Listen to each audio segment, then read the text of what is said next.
When a young slave found the master's wife crying in the rain and she handed him her wedding ring, it became the moment that would shatter the foundations of Fairfield Plantation forever. Solomon's calloused fingers closed around the golden band as Eleanor's tear-streaked face met his gaze with desperate intensity.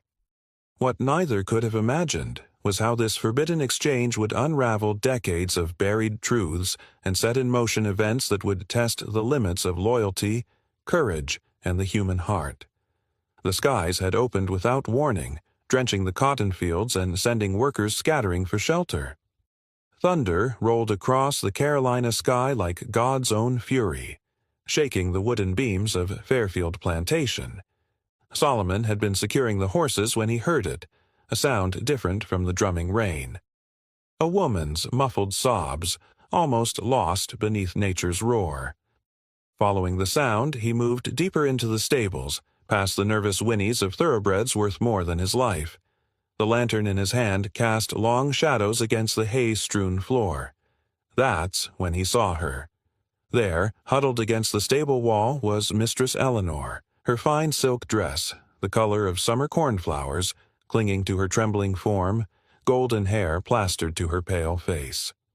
In 3 years of servitude at Fairfield, Solomon had never seen the master's wife like this, broken, vulnerable, human. Her porcelain composure, famous throughout the county, had shattered completely.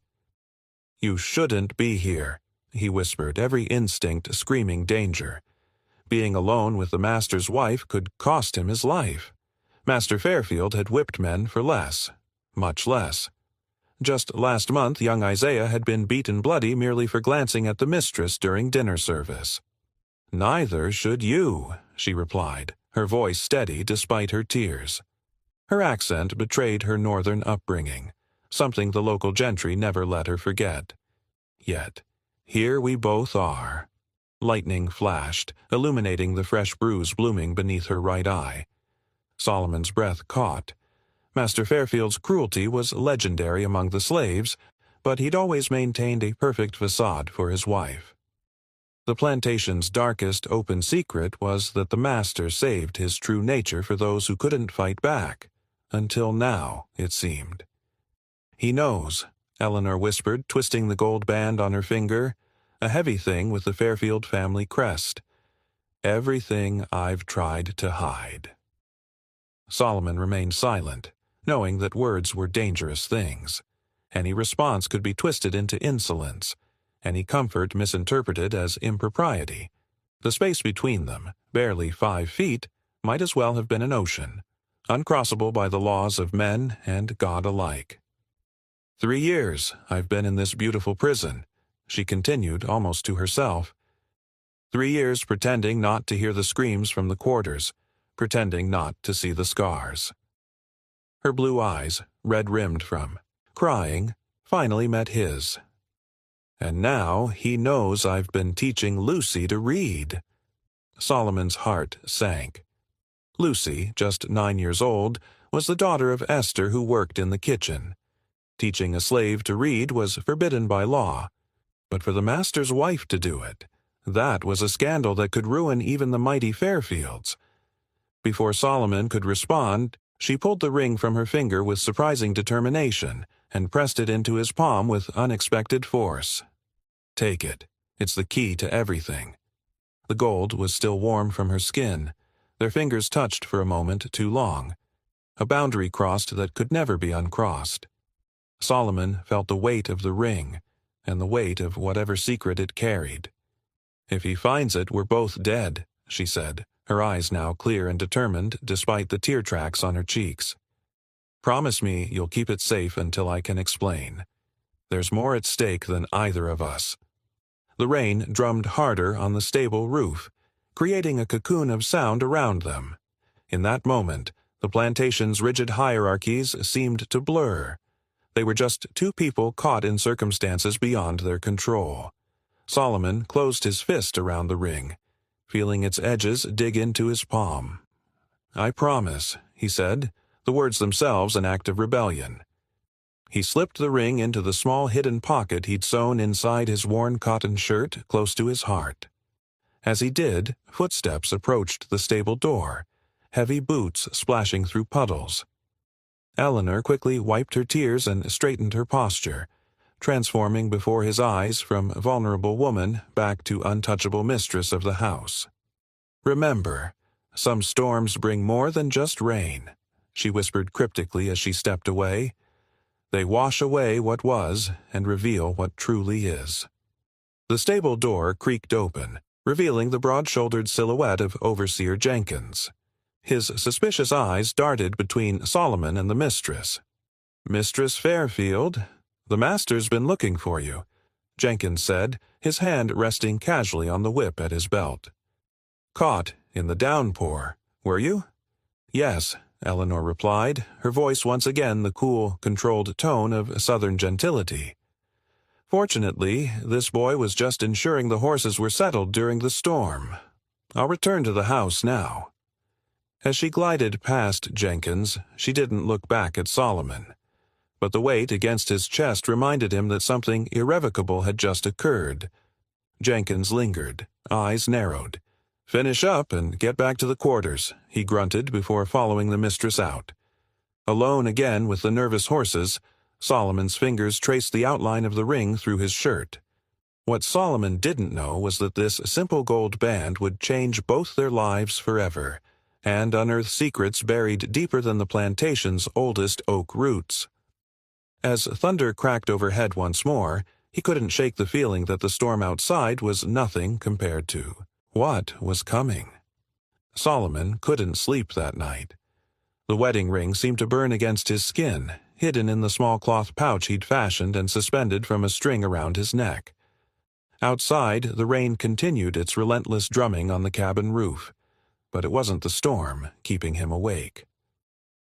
"You still up?" Old Moses whispered from his pallet across the cramped quarters they shared with 4 other men. At 63, Moses was the oldest slave on Fairfield Plantation, his face mapped with wrinkles that told stories of hardship few could imagine. "Just listening to the rain," Solomon lied, turning away to hide the worry etched on his face. "Rain ain't what's troubling you, boy. I seen that look before." Moses's voice was like worn leather, soft but tough. "That's the look of a man carrying something heavy." Solomon hesitated.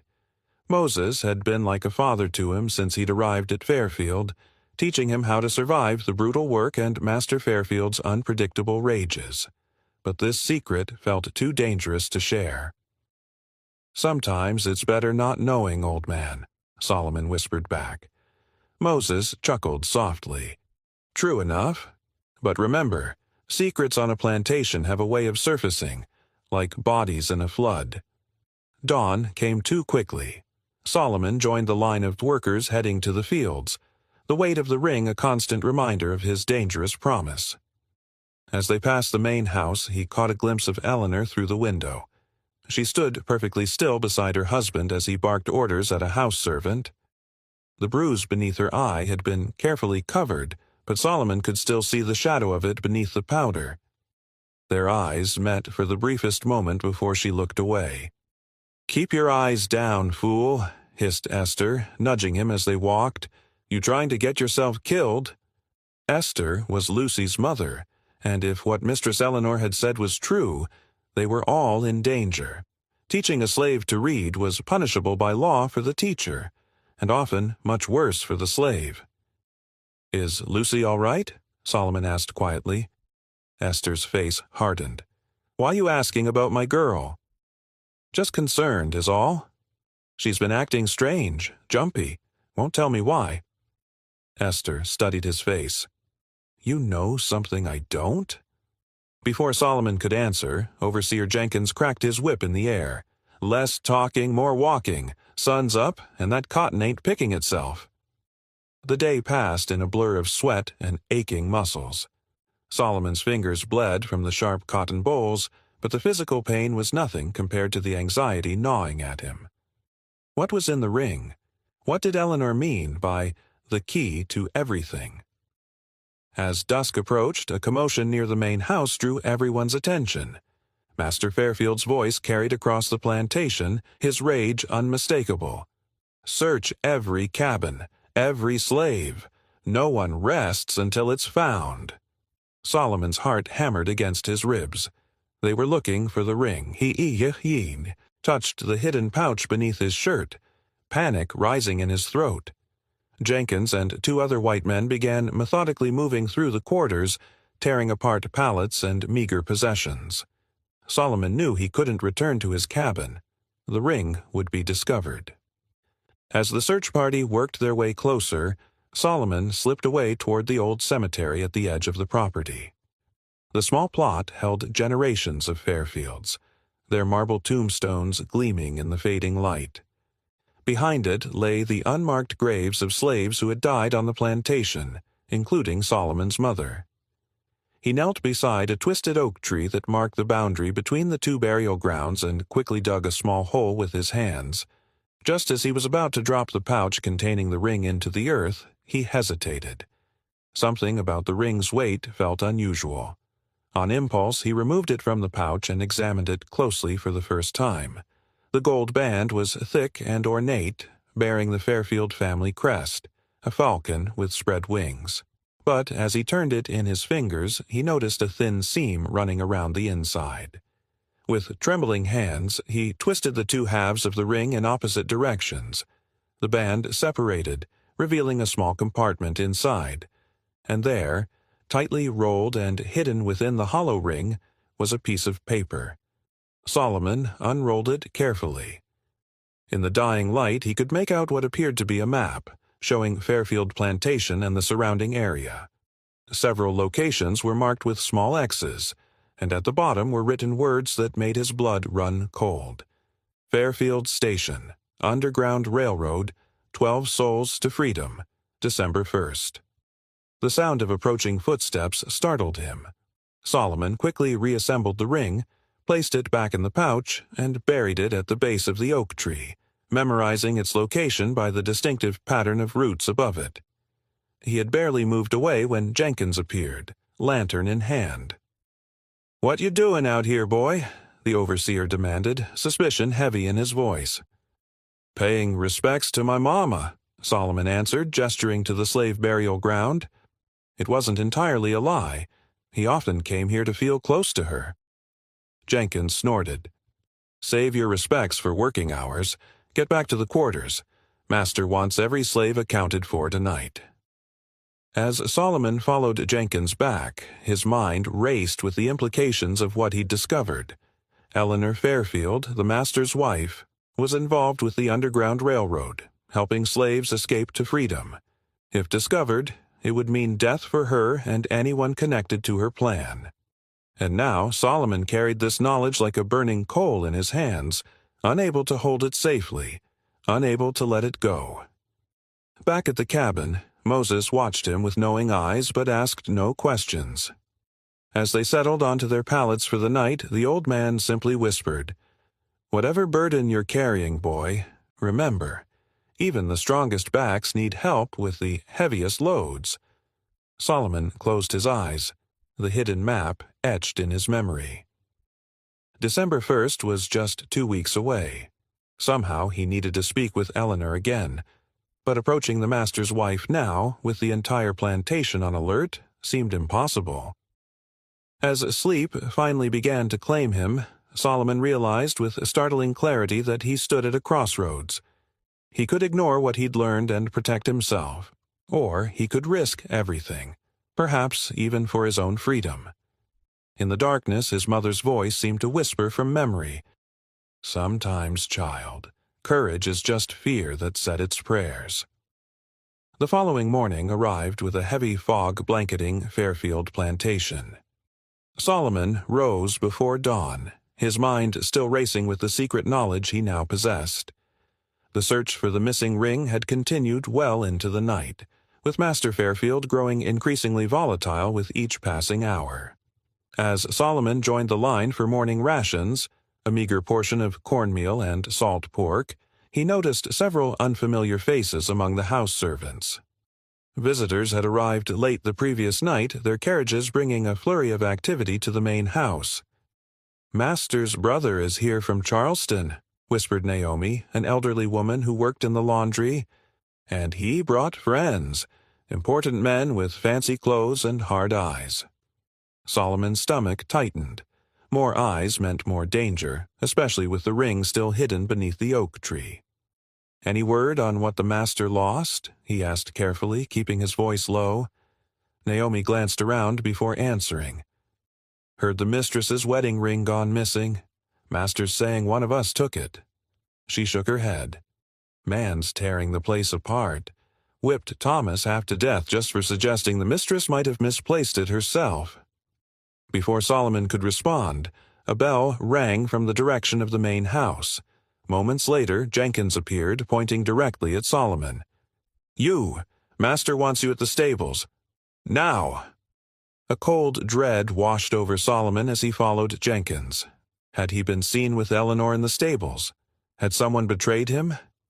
To his surprise, when they arrived, Master Fairfield was nowhere to be seen. Instead, a tall, distinguished man with silver streaks in his dark hair stood examining one of the thoroughbreds. Though the resemblance to Master Fairfield was unmistakable, this man carried himself differently, more refined, less brutish. "This is the one who knows horses, then?" the man asked, his Charleston accent thick and aristocratic. Jenkins nodded. "Best with the animals we got, Mr. Fairfield." Solomon realized he was in the presence of Master's older brother, Judge William Fairfield, whose reputation for cold justice was known throughout South Carolina. "Leave us," the judge commanded, and Jenkins departed without question. Once alone, the judge circled Solomon slowly, appraising him like one of the horses. "My brother says you have a way with these creatures, that you can calm even the most temperamental stallion." "I just listened to them, sir," Solomon replied cautiously. "A useful skill. Listening." The judge stopped directly in front of him. "Tell me, do you listen to everything around Fairfield Plantation?" Solomon kept his expression neutral. "I mind the horses, sir." A thin smile crossed the judge's face. "Of course you do." He moved closer, his voice dropping to a near whisper. "And when you're minding these horses, do you ever notice my sister-in-law visiting the stables? Perhaps during yesterday's storm?" Solomon's heart pounded so loudly he was certain the judge could hear it. This was a trap, carefully laid. "Many people came to check on the horses during the storm, sir," he answered, keeping his gaze respectfully lowered. "Indeed." The judge studied him for a long moment. "My brother is not a patient man, nor a particularly observant one. But I am both. Remember that." With that cryptic warning, the judge instructed Solomon to ready his horse for a morning ride, then departed toward the main house. Solomon's hands trembled slightly as he prepared the judge's mount. The interaction had left him deeply unsettled. Judge Fairfield hadn't directly accused him of anything, but the implication was clear. He suspected something about Eleanor and possibly about Solomon's involvement. As he worked, Lucy, Esther's 9-year-old daughter, slipped into the stables carrying a small basket covered with a cloth. "Mama sent biscuits for you," she said, glancing nervously over her shoulder. "And a message." Solomon accepted the basket, surprised at the unexpected delivery. "What message?"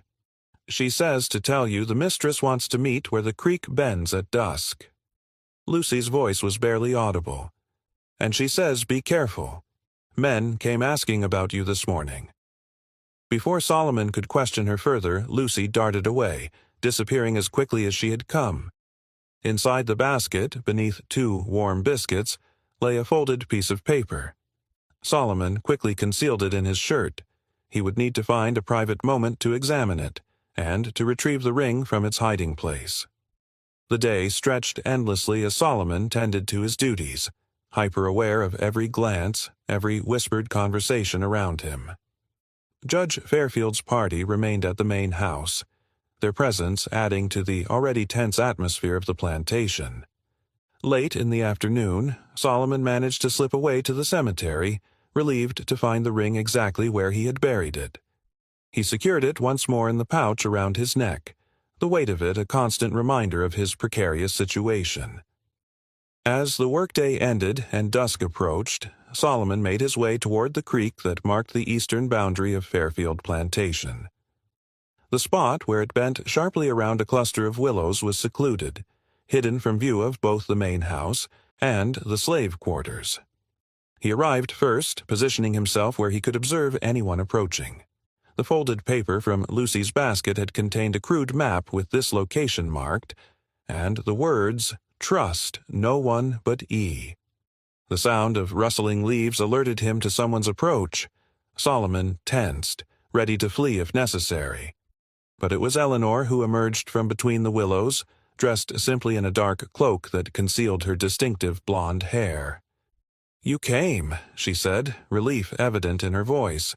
"I wasn't certain you would." "I almost didn't," Solomon admitted. "Your brother-in-law questioned me this morning."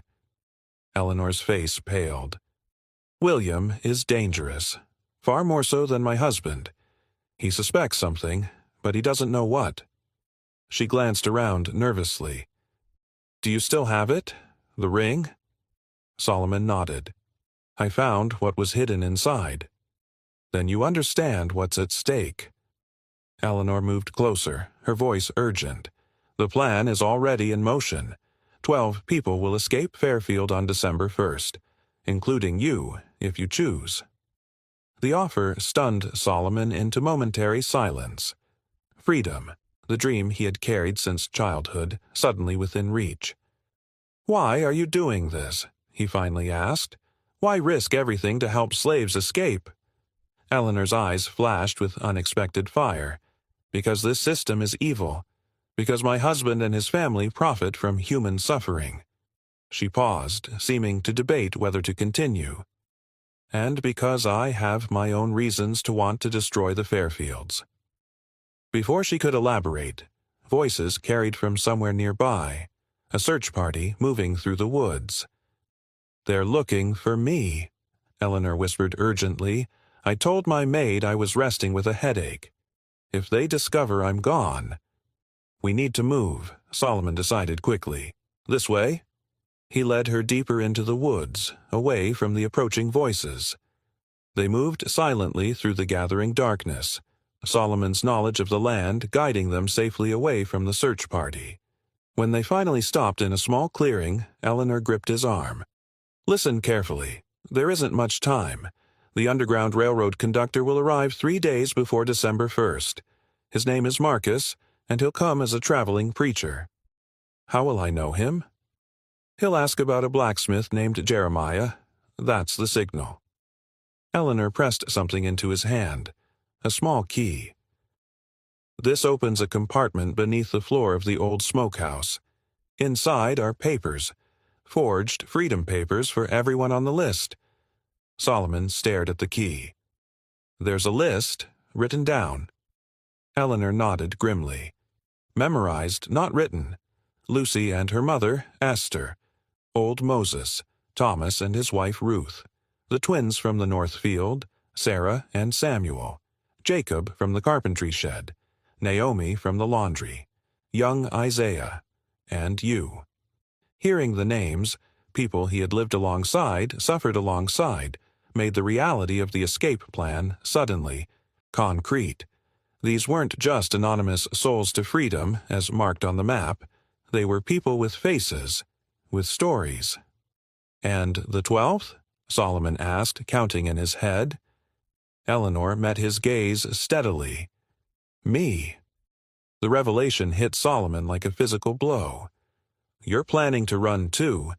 My husband discovered my involvement with the Underground Railroad. The bruises you saw were just the beginning of his punishment."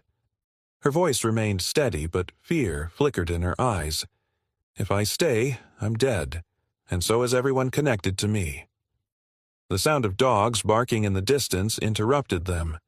The search party had brought hounds. "I have to get back before they reach the main house," Eleanor said urgently. "Can I count on you?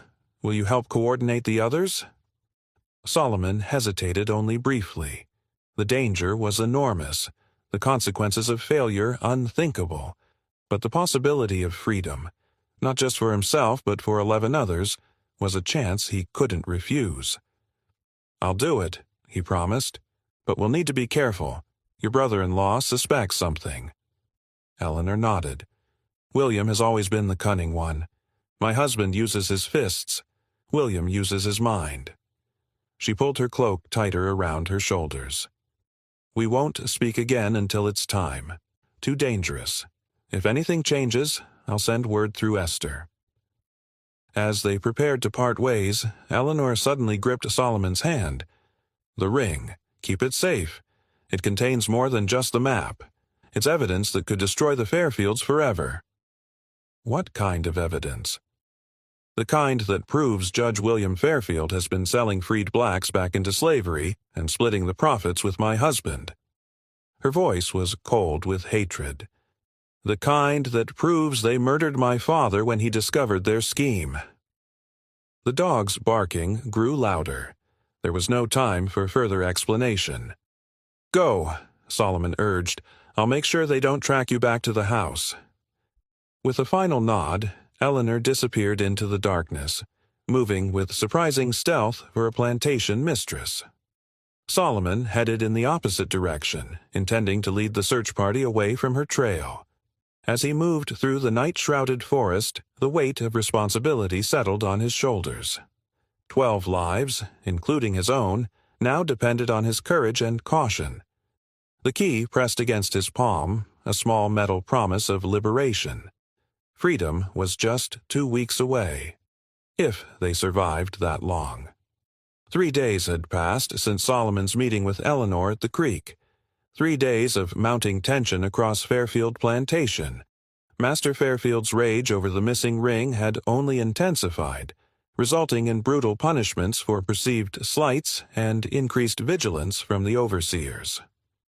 Judge William remained on the property, his calculating gaze following Solomon whenever their paths crossed. The key Eleanor had given him felt like a burning coal in the secret pocket Solomon had sewn into his trousers. He hadn't yet found an opportunity to visit the old smokehouse. Too many eyes were watching, too many patrols circling the property. "You look like you carrying the weight of the world," Moses observed as they worked side by side in the tobacco-drying barn. The older man's hands moved with practiced efficiency despite his age, hanging the broad leaves on drying racks. Solomon glanced around to ensure they weren't overheard. "Need your counsel, old man." Moses continued working, his voice low. "Thought you said some things better not knowing. Some things too heavy to carry alone." The old man nodded almost imperceptibly. "Tonight, after the others sleep." That evening, as the other men's breathing deepened into slumber, Solomon and Moses sat in the corner of their cabin, voices barely above a whisper. Solomon told him everything: the ring, the map, Eleanor's plan for escape, and the list of 12 names. Moses listened without interruption, his weathered face revealing nothing. When Solomon finished, silence stretched between them. "You believe her?" Moses finally asked. "The mistress?" "I do," Solomon replied, "but there's something she's not telling me. Something more about that ring and whatever evidence it contains." Moses sighed heavily. "Underground Railroad been operating through these parts for years. Never heard of no white mistress running with the slaves she helping." He fixed Solomon with a penetrating stare. "What she running from, that's worse than what she running to." It was a question Solomon had been asking himself. A white woman fleeing with escaped slaves faced dangers almost as severe as the fugitives themselves. "She said Judge William and Master Fairfield murdered her father," Solomon said. "Something about selling free blacks back into slavery." Moses stiffened. "Reverse Underground Railroad," he whispered, a new tension in his voice. "Heard stories. Free black folks in the North kidnapped, brought south, sold as slaves. Papers destroyed. No way to prove they was ever free. You think the Fairfields are involved in that? Would explain the judge's frequent visits. Would explain a lot of things." Moses leaned closer. 3 years back, before you came, a man arrived here claiming he was free, had papers to prove it. Disappeared the next day. Master said he ran off. Never believed that story. Solomon felt a chill despite the cabin's warmth. The ring contains evidence of this? If it does, that ring worth more than gold to the Fairfields. And to us. Moses's eyes gleamed in the darkness. Such evidence could free not just 12 souls, but hundreds. Could bring down men like the Fairfields throughout the South. The enormity of what they were discussing settled over them. This wasn't just about an escape plan anymore.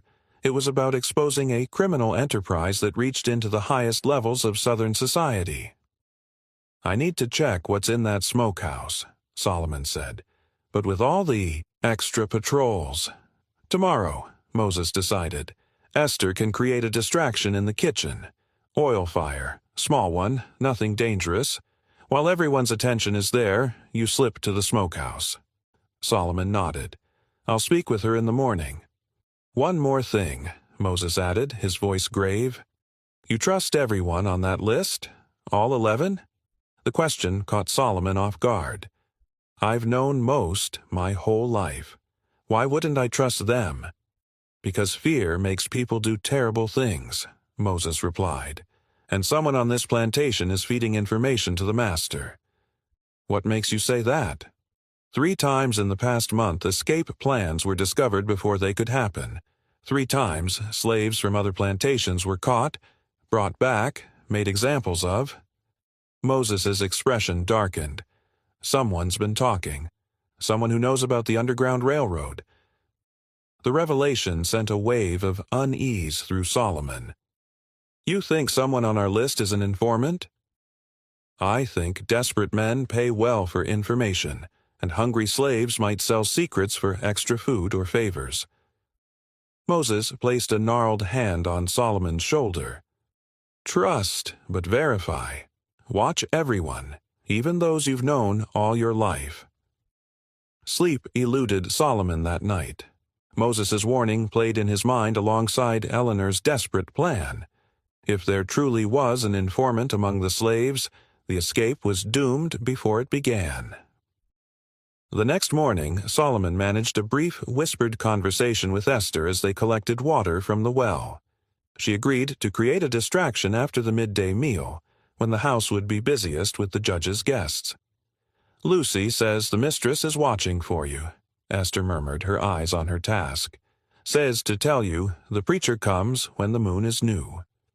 Solomon quickly calculated the dates. The new moon would arrive in 4 days, sooner than expected. The plan was accelerating. "Is Lucy still meeting with the mistress for reading lessons?" he asked. Esther shook her head. "Not since the master's rage about the ring. Too dangerous. But they pass notes through the laundry." She gave him a searching look. "This plan of yours, it includes my daughter?" "Yes, both of you." Esther's eyes welled with unexpected tears. "Freedom," she whispered, testing the word like an unfamiliar language. "Never thought I'd live to see it." "We're not free yet," Solomon cautioned, "and Moses thinks there might be an informant among us." Esther's expression hardened. "Thomas," she said without hesitation, "been getting extra rations lately. Moved from field work to the stables last month. Master doesn't give favors without getting something in return." The accusation against Thomas, one of the names on Eleanor's list, troubled Solomon. "You certain?" "Not certain of nothing in this world except suffering," Esther replied. "But I've seen him whispering with Jenkins more than once. Seen him watching others. Just be careful who you trust with. Details." The conversation left Solomon with more questions than answers. Thomas had always seemed reliable, if quiet. But Esther's instincts were rarely wrong. At midday, as planned, smoke began billowing from the kitchen. Shouts of "Fire!" created the expected chaos, with house slaves rushing with buckets of water and overseers running to investigate. Solomon used the distraction to slip away to the old smokehouse, a small structure that hadn't been used since Master Fairfield built a new one closer to the main house. The door creaked as he entered, and the smell of decades-old smoke still permeated the wooden walls. Working quickly, Solomon located the loose floorboard in the corner that Eleanor had described. The key fit perfectly into a small, almost invisible lock. When he turned it, a section of floor lifted to reveal a hidden compartment. Inside lay a bundle wrapped in oilcloth. Solomon removed it and carefully unwrapped the contents. A stack of papers, yellowed with age but carefully preserved. Some appeared to be freedom papers with official seals and signatures. Others were letters written in an elegant hand. With no time to read everything, Solomon quickly scanned what he could. The freedom papers belonged to at least 20 individuals, men and women who had legally obtained their freedom in northern states. The letters were correspondence between Judge William Fairfield and various associates, detailing the capture and transport of merchandise from Philadelphia, Boston, and New York. One letter in particular caught his attention, dated just 3 years earlier and signed by the judge himself. R. Fairfield, the latest acquisition from Boston, J. Turner, tanner by trade, proved problematic. Claims to have connections to abolitionist societies and threatened exposure. Situation handled permanently. Similar issues with the Philadelphia schoolteacher, E. Williams, who recognized a former student among our previous acquisitions. Recommend increased caution in selection process.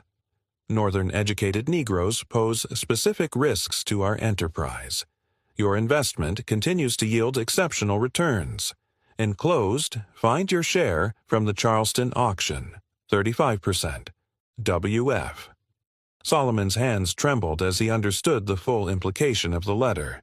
The Fairfield brothers weren't just selling kidnapped free blacks, they were murdering those who threatened to expose their operation. A noise outside startled him. Solomon quickly rewrapped the papers, returned them to the compartment, and locked it. He had just risen to his feet when the smokehouse door swung open. Framed in the doorway stood Thomas, his expression unreadable. "Been looking for you," Thomas said, his eyes scanning the smokehouse interior. "Overseer Jenkins wants all hands helping with the fire cleanup." "Just catching my breath," Solomon replied, trying to appear casual. "Smoke got to me." Thomas studied him for a long moment. "Funny place to catch your breath." "Old smokehouse nobody uses anymore." His gaze dropped to the floorboards where Solomon had been kneeling. "Finding anything interesting?" The confrontation Moses and Esther had warned about was happening sooner than Solomon had anticipated. If Thomas was indeed the informant, Solomon's actions had just put the entire escape plan at risk. "Nothing interesting here," Solomon said, moving toward the door. "Just hiding from work, I suppose. Don't tell Jenkins."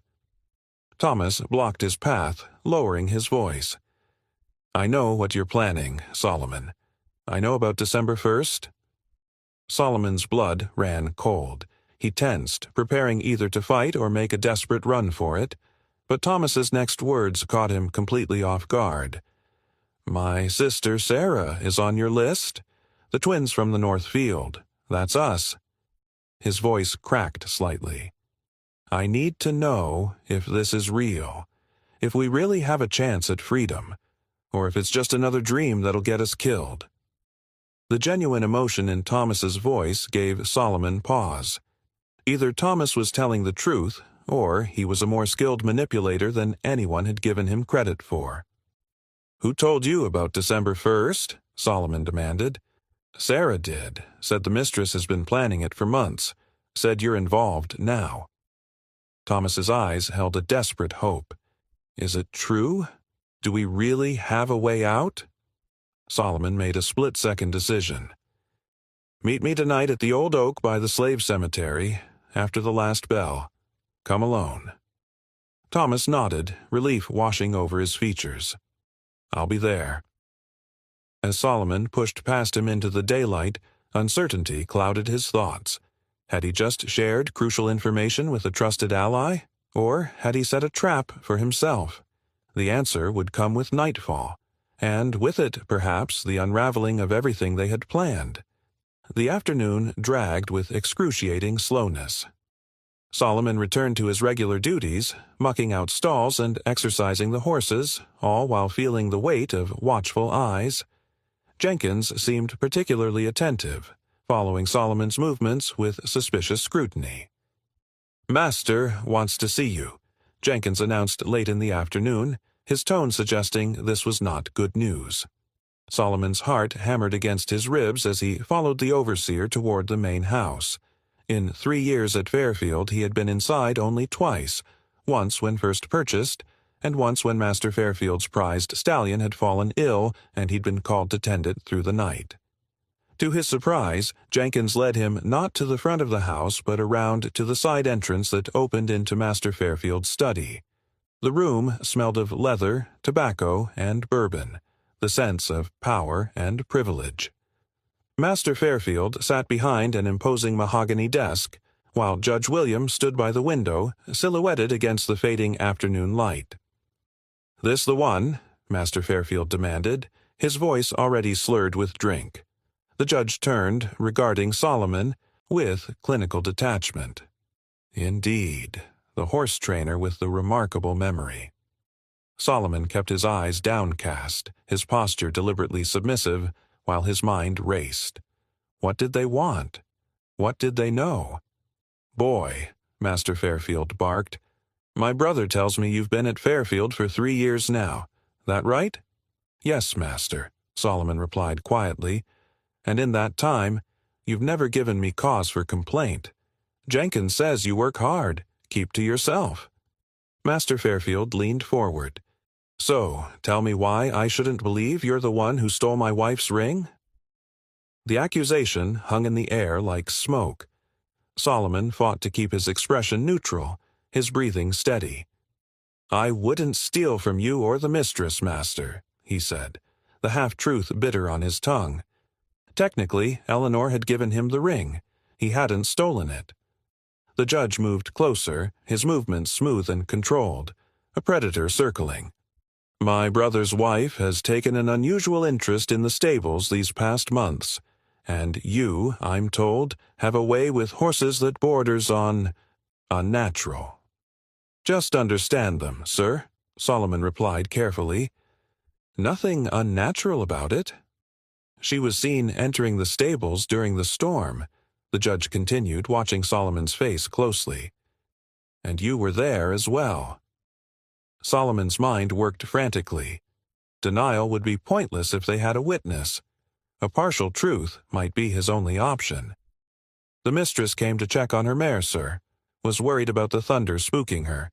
I was tending to all the horses, keeping them calm during the storm." Master Fairfield slammed his fist on the desk. "And did my wife happen to remove her wedding ring while checking on her horse? Perhaps set it down somewhere and forget it?" Solomon saw the trap closing around him. Any knowledge of the ring would implicate him. Complete denial might not be believable. "Didn't notice the mistress's hands, master," he said, was focused on the nervous horses.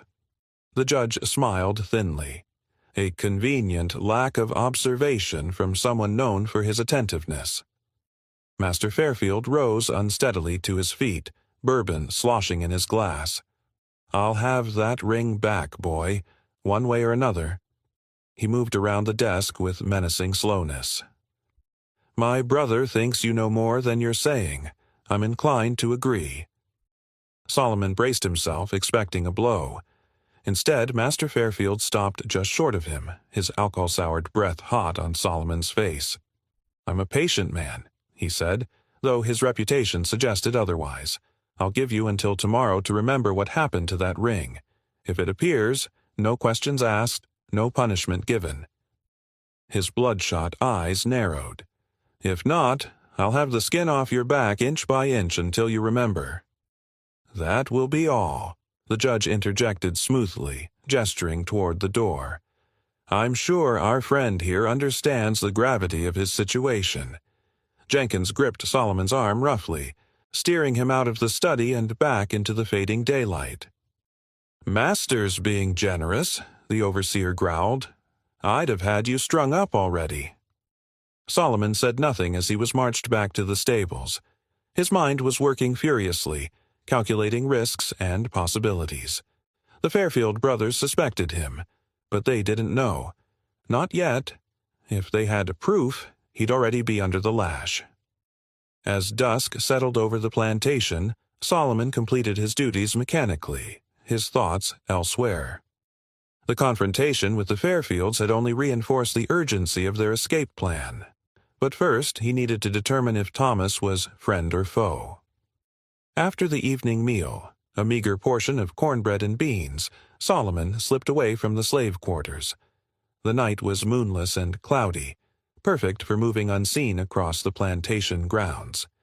He retrieved the ring from its hiding place beneath a loose stone in the stable wall where he'd moved it for safekeeping after burying it by the oak tree. The cemetery lay beyond a small rise, far enough from both the main house and the slave quarters to offer privacy. The old oak tree stood as a sentinel between the Fairfield family plots with their marble headstones and the unmarked graves of generations of slaves. Solomon arrived first, positioning himself with his back against the massive trunk, eyes scanning the darkness for any movement. The ring hung heavy around his neck, its weight a constant reminder of everything at stake. A twig snapped in the darkness. Solomon tensed, ready to flee if necessary. "It's just me."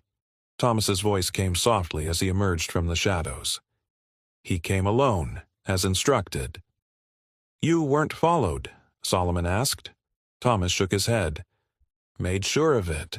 Took the long way, through the creek bed." Solomon studied him in the dim light. Thomas was younger than Solomon by perhaps 3 years, with a lean, wiry build that belied his strength. The twins from the Northfield, Thomas and Sarah, had come to Fairfield 5 years earlier, purchased from a plantation that had fallen into bankruptcy. "Esther thinks you're an informant," Solomon said bluntly. "Says you've been getting favors from the master. Says she's seen you talking with Jenkins." Thomas's expression hardened. "Esther sees what she wants to see. Always has." He sighed heavily. "I've been getting extra rations because I've been doing extra work, helping Jenkins repair the south fence line after hours. And yes, we talk. He thinks I'm simple-minded, eager to please. I let him think that. Why? Because a slave who seems simple gets underestimated, gets to overhear things." Thomas's voice dropped even lower. "Like the fact that Judge William brought slave catchers with him. 4 men staying in the hunting cabin on the north edge of the property. Men with dogs trained to track runaways." This was new information, and potentially devastating to their escape plans. "You're certain?" Thomas nodded grimly. "Heard Jenkins talking with the judge yesterday. They're expecting trouble. Don't know if they suspect the escape plan specifically, but they're preparing for something." Solomon processed this revelation. If Thomas was the informant, he would have no reason to share this information. But if he was telling the truth, their December 1st plan had just become significantly more dangerous. "Why did Sarah tell you about the escape?" Solomon asked. "She wasn't supposed to share that with anyone." "Because we don't have secrets between us," Thomas replied simply. "Never have. When the mistress approached her about escaping, Sarah told me that same night." His expression grew pained. "She wanted to go. I told her it was too risky. We argued about it for days. And now? Now I think staying might be riskier than running." Thomas stepped closer, his voice urgent. "Master Fairfield's been watching Sarah, the way no brother should have to see his sister being watched. If we don't get out soon—" He left the implication hanging in the night air. Solomon felt a surge of sympathy, followed by renewed determination. He'd seen the way Master Fairfield looked at some of the female slaves, had seen the results of his visits to the women's quarters. "December the 1st might be too late," Solomon said, making a decision. "The plan is accelerating. The conductor arrives when the moon is new, 4 days from now." Hope flashed across Thomas's face. "So it's real. We're really going." "If we can trust each other," Solomon replied. "I need to know you're with us completely. No hesitation, no talking to anyone who's not on the list. "I swear it," Thomas said fervently. "On our mother's grave, I swear it." Solomon studied him for a long moment, then nodded. "The mistress has been gathering supplies. Food, clothes, maps. They're hidden in the old smokehouse under the floorboards. We'll need to distribute them the night we leave. What about the slave catchers? The dogs?" "We'll need to create a diversion," Solomon said, thinking quickly. "Something to draw them in the wrong direction." Thomas considered this. The old storage barn near the east field. It's been empty since harvest. If it caught fire the night we left, it would draw attention away from our actual escape route to the west, Solomon finished, seeing the potential in the plan. They spent the next hour refining details. Who would carry what supplies, how they would communicate final instructions to everyone on the list, what route they would take to reach the rendezvous point with the Underground Railroad conductor. As they prepared to part ways, Thomas gripped Solomon's arm. "What about the mistress's ring? Master's been tearing the place apart looking for it." Solomon hesitated, then made another decision. He pulled the pouch from around his neck and showed Thomas the ring. "The mistress gave it to me for safekeeping. It contains evidence against the Fairfields, proof they've been kidnapping free blacks from the north and selling them into slavery here." Thomas's eyes widened as he stared at the gold band. "That little thing holds all that?" "It's hollow inside, contains a map, and refers to other evidence hidden in the smokehouse. Letters, freedom papers, records of their transactions." Solomon returned the ring to its hiding place around his neck. "The judge and Master Fairfield have murdered people to keep this secret. If they find this ring before we escape—" "They won't," Thomas said with newfound resolve. "And if they try to stop us from leaving, they'll have to kill me first." As they prepared to return to their respective quarters, a sudden rustling in the underbrush froze them both. Solomon gestured for silence, straining to hear over the pounding of his own heart. The sound came again, too deliberate for an animal, too cautious for an overseer. Someone else was in the cemetery with them. "Who's there?" Solomon called softly, positioning himself between the sound and Thomas. A small figure stepped hesitantly from behind a nearby headstone. In the dim light, Solomon recognized Lucy, Esther's 9-year-old daughter. "Lucy, what are you doing out here?" Thomas demanded. "It's dangerous to be wandering at night." The girl approached cautiously. "Mama sent me to find you, Solomon. Said it's urgent." Her voice trembled slightly. "The mistress is asking for you. Says you need to come to the main house right away." Solomon exchanged an alarmed glance with Thomas. A summons to the main house at night could not be good news. "Did she say why?" Solomon asked. Lucy shook her head. "Just that it's about the preacher, and that you should bring what she gave you." The ring. Eleanor wanted the ring. Something had changed, something that couldn't wait until their planned meeting. "How am I supposed to get into the main house at this hour?" Solomon wondered aloud. "The doors are locked, guards posted." "Mistress says come to the kitchen garden," Lucy replied. "She'll meet you by the herb shed." The girl hesitated. "Mama says, be careful. She says there's soldiers at the main house." "Soldiers?" Thomas repeated sharply. "Not slave catchers?" "Men in uniforms," Lucy clarified. "They came after dinner. Been talking with the master and the judge in the study for hours." This development sent a chill through Solomon. Federal marshals, perhaps, or state militia. Either would complicate their escape plans enormously. "Go back to your mama," Solomon instructed Lucy. "Tell her I'll come. And Lucy—" He knelt to the girl's level. "Not a word of this to anyone else. Our lives depend on it." The girl nodded solemnly and slipped away into the darkness, moving with the natural stealth of a child accustomed to avoiding notice. "This changes everything," Thomas said once Lucy had gone. "If there are lawmen involved now—" "Or it changes nothing," Solomon countered. "We don't know why they're here. Could be unrelated." Thomas looked unconvinced. "Nothing happens on a plantation that isn't related to the master's business. And the master's business lately has been finding that ring. Which is why I need to speak with the mistress, Solomon decided. She'll know what's happening, what these soldiers want. It could be a trap, Thomas warned. The master could be using her to lure you in. Solomon considered this possibility. Maybe, but I don't think Eleanor would betray us. She has as much to lose as we do. More, maybe. The white mistress always has less to lose than any slave, Thomas replied bitterly. Remember that. They parted with a plan to meet again the following night. Solomon would attempt to make contact with Eleanor, while Thomas would quietly spread word to the others on the list that the escape date might be moved forward. As Solomon made his way cautiously toward the main house, questions tumbled through his mind. Why had soldiers come to Fairfield? What did Eleanor know that was so urgent it couldn't wait? And, most troubling, had their carefully laid plans already been discovered? The herb shed stood in the shadow of the kitchen garden, a small structure used for drying and storing the plantation's medicinal and culinary herbs. As Solomon approached, he saw no sign of Eleanor. He waited in the shadows, every sense alert for danger. Minutes passed.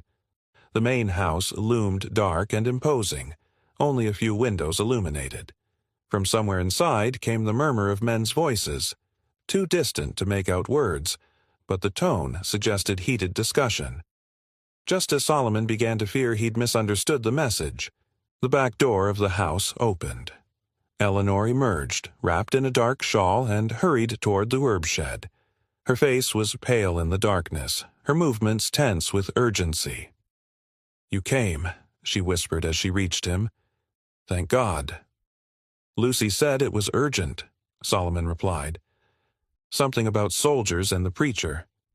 Eleanor glanced nervously toward the house. "Everything's falling apart.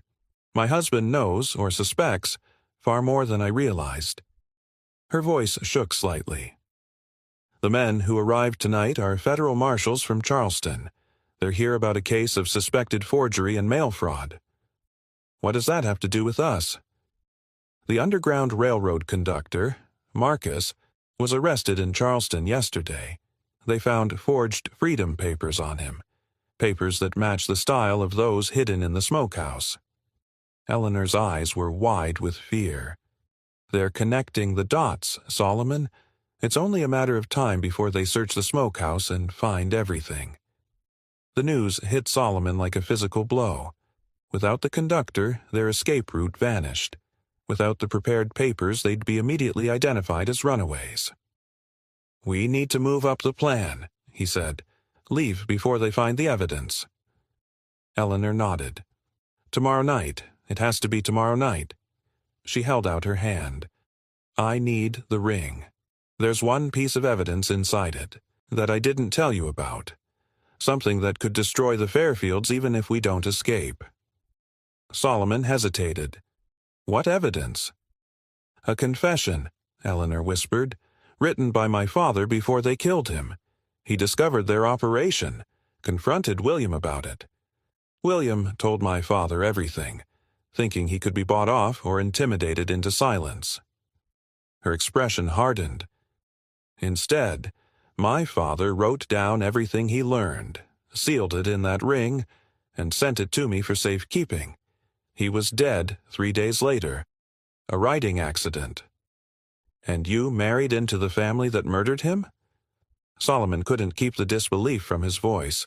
Eleanor's laugh was brittle, humorless. "I didn't know. Not then. I only found the ring and its contents after I was already trapped in this marriage. By then, it was too late to simply leave." Her eyes met his. "I needed proof before I could act. Proof I've spent 3 years gathering." Solomon slowly removed the pouch from around his neck and handed her the ring. "What will you do with it?" "There's a U.S. attorney in Charleston who's been building a case against slave traders operating outside the law. I have a contact, a sympathetic minister, who can get this ring and the evidence from the smokehouse to him." She tucked the ring into a hidden pocket in her dress. "Even if we fail to escape, the Fairfields will fall. The back door of the main house opened again. Judge William's distinctive silhouette appeared, his voice carrying across the garden. "Eleanor, are you out there?" "Tomorrow night," Eleanor whispered urgently to Solomon. "Midnight. Have everyone ready. We'll meet at the creek bend." She turned and called out, "Just getting some night air, William. I'll be right in." As Eleanor hurried back toward the house, Solomon melted into the shadows, his mind racing with the new timeline. 24 hours. They had 24 hours to prepare for freedom, or disaster. The weight of responsibility pressed down on him as he made his way back toward the slave quarters. 12 lives in his hands. 12 souls counting on him to lead them to freedom. And somewhere on Fairfield Plantation, an informant might still be waiting to betray them all. Dawn broke over Fairfield Plantation with an eerie calm. Solomon had barely slept, his mind consumed with preparations for their escape. By this time tomorrow they would either be free or facing terrible consequences. The federal marshals Eleanor had mentioned were now patrolling the grounds, confirming the gravity of their situation. "They're searching the outbuildings," Moses murmured, appearing beside Solomon. "Started with the barns at first light. Won't be long before they reach the smokehouse." "The evidence," Solomon began anxiously. "Already handled," Moses assured him. "Thomas and I emptied the compartment before dawn. Everything's hidden in my medicine pouch now." "You trust Thomas, then?" Solomon asked, surprised. Moses's face remained impassive. "Trust is a luxury for free men. I judge actions. His actions suggest a man committed to escape. For now, that's enough." Solomon nodded. "The plan's moved up. Tonight at midnight. Can you spread word to everyone on the list?" "Already done," Moses replied. "We may be forbidden to read or write, but we've perfected other ways of communicating." "And everyone's committed?" "Isaiah's having second thoughts. Boy's only 17, scared of what happens if we're caught, and he's sweet on a girl from the Allen plantation. We can't force him to come, but we can't risk him raising an alarm either." "I'll speak with him," Moses promised. Solomon noticed Master Fairfield at the stables with Jenkins, examining horses and giving instructions. Even from a distance, Solomon could see the barely contained fury in his gestures. "Something's happening," Solomon observed. "Riders came at first light," Moses confirmed.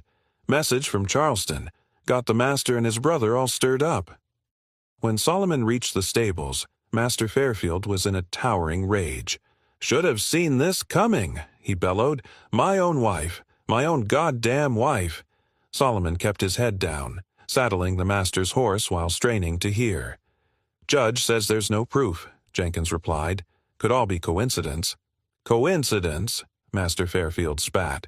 "The same week my ring goes missing, federal marshals show up asking about forged papers. The same month 3 plantations lose slaves to the Underground Railroad. My wife starts taking unusual interest in slave children." He slammed his fist against a post.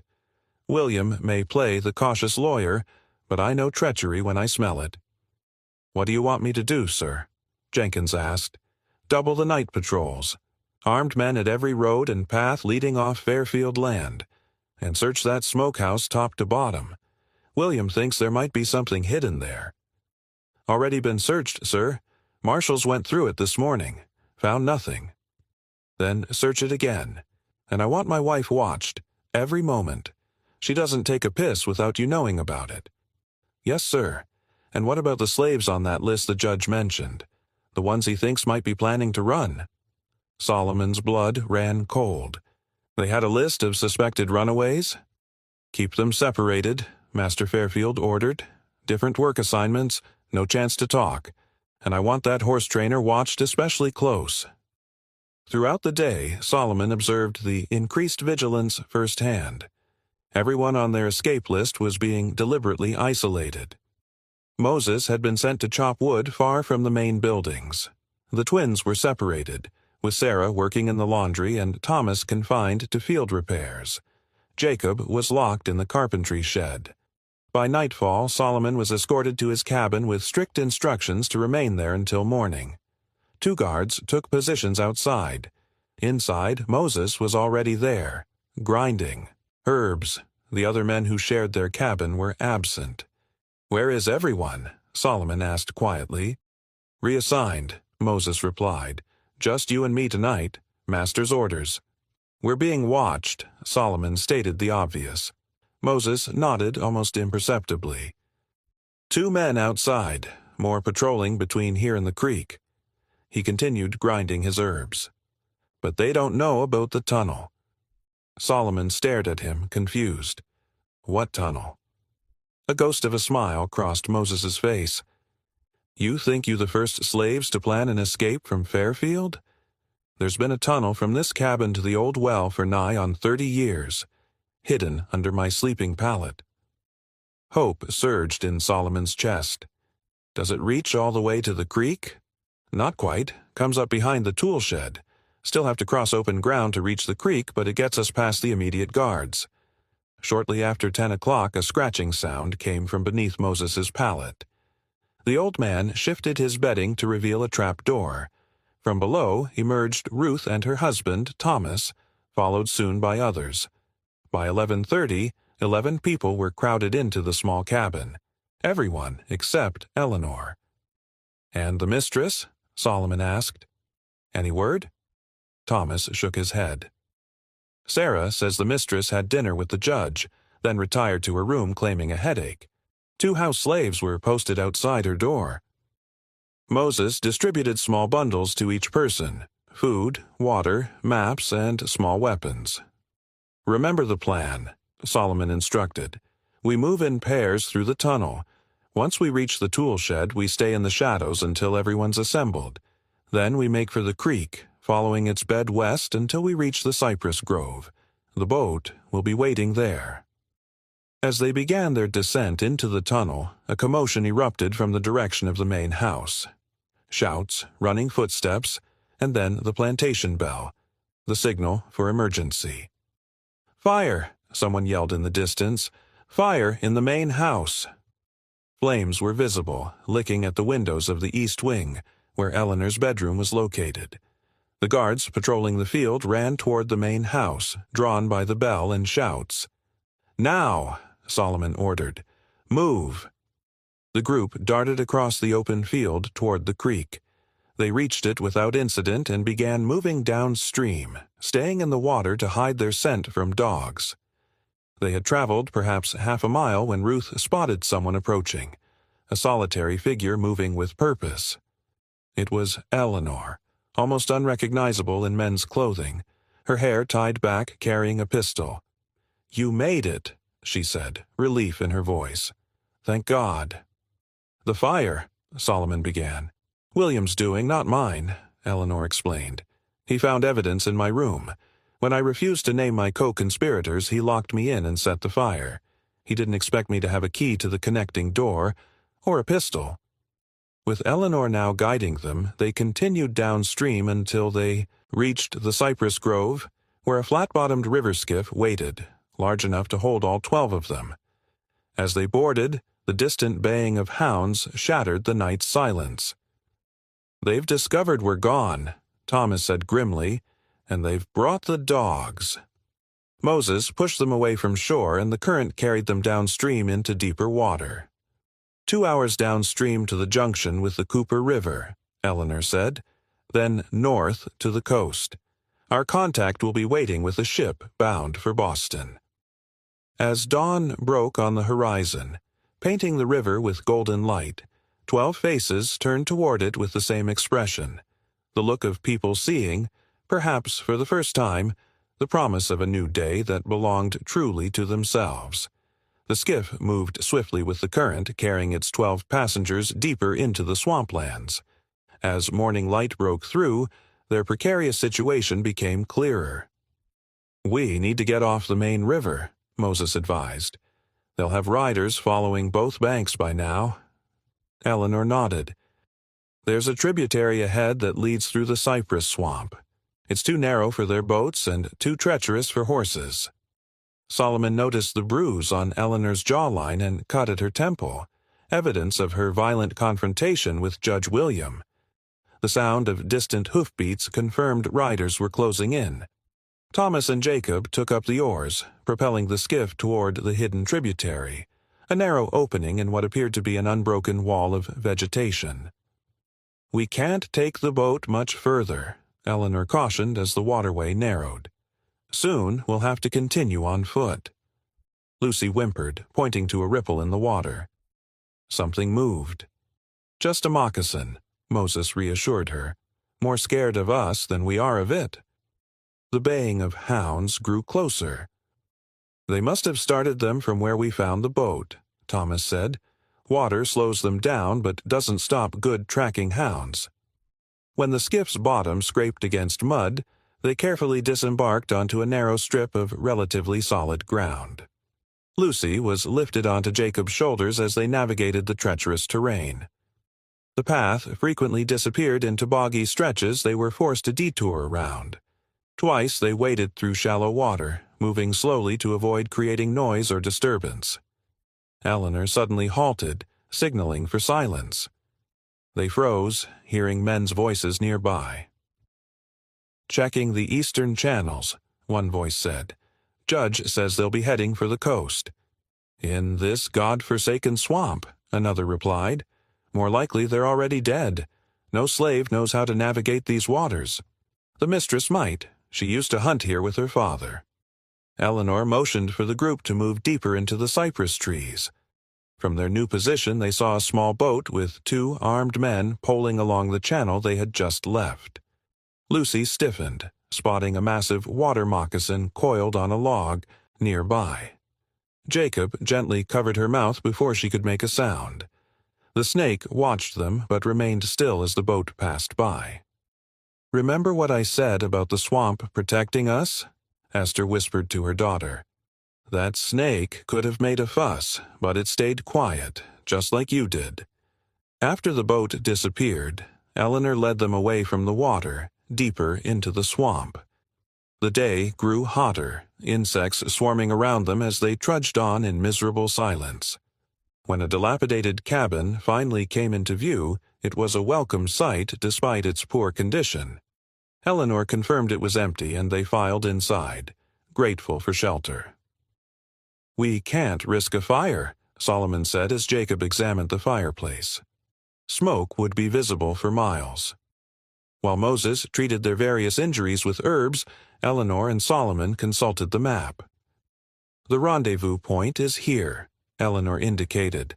"Our contact will wait until tomorrow night, but no longer." "That's at least 10 miles through the worst of the swamp," Solomon noted with concern. "There's an alternative," Eleanor suggested.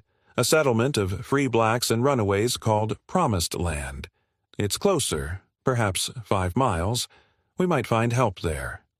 They decided to rest for a few hours before attempting to reach the settlement. Despite their exhaustion, most could only doze fitfully, startling at every unusual sound. As dusk approached, they departed the cabin, Eleanor leading them on a path deeper into the swamp. The terrain grew increasingly treacherous, seemingly solid ground giving way to mud, hidden pools concealing deeper hazards. When darkness made further travel dangerous, they found a dry spot beneath a massive cypress tree to rest for the night. Their supplies were running dangerously low, and the dropping temperature added to their discomfort. During the first watch, Solomon and Eleanor heard rhythmic splashing nearby. Solomon crept forward to investigate and saw 3 figures moving through the water with confidence. One figure stopped and whistled a pattern Solomon recognized as an underground railroad signal. Eleanor responded with the countersignal, and the figures approached. "Who waits in the shadow of the cypress?" a man called softly. "Travelers seeking the Promised Land," Solomon replied. "I am Harriet," the woman said. "These are my brothers, Samuel and John.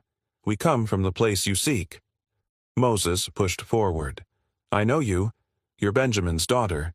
Used to come with your father to trade herbs at Fairfield." The woman recognized Moses. "My father spoke highly of your knowledge. He passed 5 winters ago." "We seek sanctuary," Solomon explained. 12 of us escaped from Fairfield Plantation." The siblings noticed Eleanor. "Mistress Fairfield," Samuel said, "they're offering $1,000 for your return. Alive only." "I'm no longer Mistress Fairfield," Eleanor replied. "That life ended when I chose freedom over complicity." As they prepared to follow, their new guides, Moses whispered to Solomon, "Benjamin's children were twins, Samuel and John. No sister. Either my memory fails, or something isn't as it seems." "Stay close to her," Solomon murmured. "Watch for any sign of deception." With unease but few alternatives, they set off into the night, following their guides deeper into the swamp.